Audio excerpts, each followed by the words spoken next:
Good evening. In last week's 2024 Big Year Update, I identified this turtle as a confused common box turtle. Over the last 7 days, Ingrid and I have received numerous comments, emails, and telegrams, all correcting me. Apparently, this is a wood turtle, and the turtle was not confused in the least. On behalf of Ingrid and myself, I'd like to apologize to our loyal viewers and turtle lovers everywhere. Now to what you really came here for, our week with birds. Week 25 got off to a rather rocky start when the weather and travel gods conspired to thwart us once again. Little did we know when we arrived at Boston's Logan Airport on Thursday afternoon that we would be spending the night in nearby Medford and not Seattle.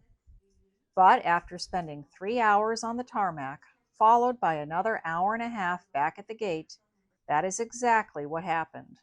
Side note: unlike our miserable experience with United Airlines back in January, Delta went above and beyond to take care of us and help us out. We were very impressed.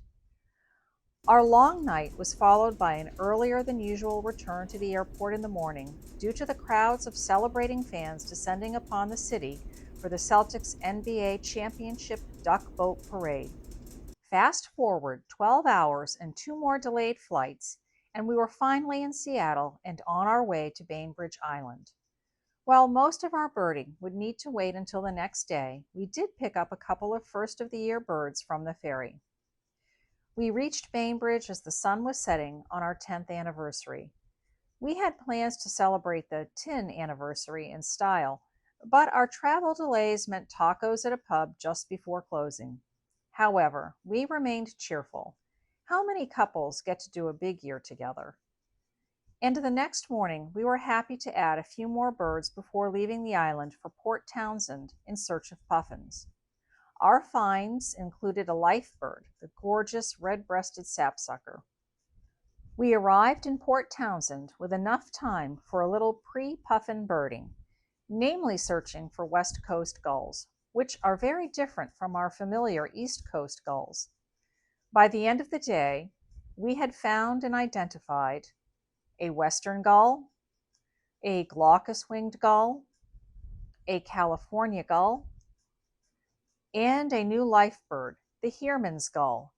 We found dozens of Heermanns resting among hundreds of glaucous-winged gulls at the water's edge. The Heermann's gull is one of the prettiest gulls, with its soft gray and muted brown plumage set off by its white head and bright red bill. I don't think I can recall a time when I called a gull pretty before. While we love the adorable Atlantic puffins we see in Maine, they aren't the only puffins in the sea.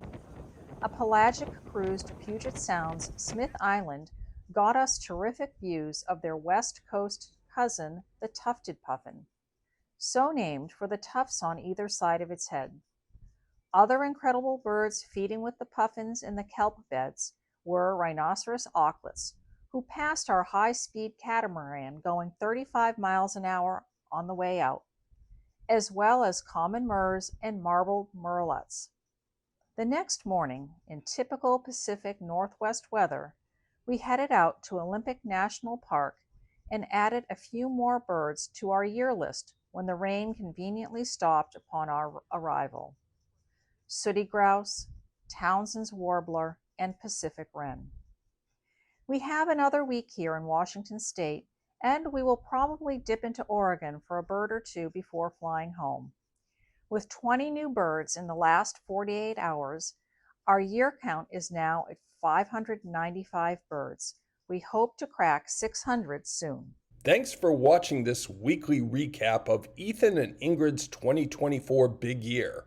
Remember to visit our blog at bigyearbirding.com. If you're watching this on YouTube, click the subscribe button. And if you want more of this silliness, we also have a Facebook and Instagram page. Happy birding!